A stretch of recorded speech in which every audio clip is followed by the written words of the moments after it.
મેંદરડામાં જન્માષ્ટમીના પાવન પર્વ નિમિત્તે હિન્દુ ધાર્મિક ઉત્સવ સમિતિ આયોજિત ભવ્ય અને વિશાળ શોભાયાત્રા મેંદરડા નગર અને સામાકાંઠેના વિસ્તારમાં નીકળી હતી. આ શોભાયાત્રા સવારે પટેલ સમાજેથી શુભારંભ કરવામાં આવ્યો હતો, જે વડલી ચોક, જૂની મેઇન બજાર, અજમેરા ચોક સહિત નગરની વિવિધ સોસાયટીમાં શોભાયાત્રા નીકળી હતી.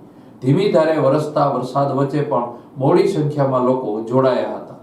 મેંદરડાના સામાકાંઠા વિસ્તારમાં પણ ભવ્ય અને દિવ્ય શોભાયાત્રાનું આયોજન કરવામાં આવ્યું હતું, જે માર્કેટિંગ યાર્ડથી પ્રયાણ કરી સામાકાંઠાના વિસ્તારોમાં શોભાયાત્રા ફરી હતી અને શોભાયાત્રામાં વિવિધ પ્રકારના ધાર્મિક અને સંસ્કૃતિની ઝાંખી કરાવતા ફ્લોટ્સ જોડાયા હતા.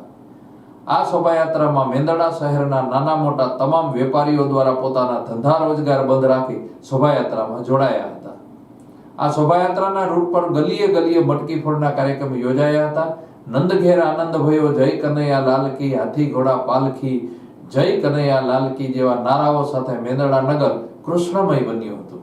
આ શોભાયાત્રામાં ભાઈઓ, બહેનો, બાળકો, હિન્દુ ધાર્મિક ઉત્સવ સમિતિ, રાજકીય, બિન રાજકીય વિવિધ સેવાકીય સમિતિઓ સહિત અનેક લોકો મોટી સંખ્યામાં શોભાયાત્રામાં જોડાઈ ધન્યતા અનુભવી હતી.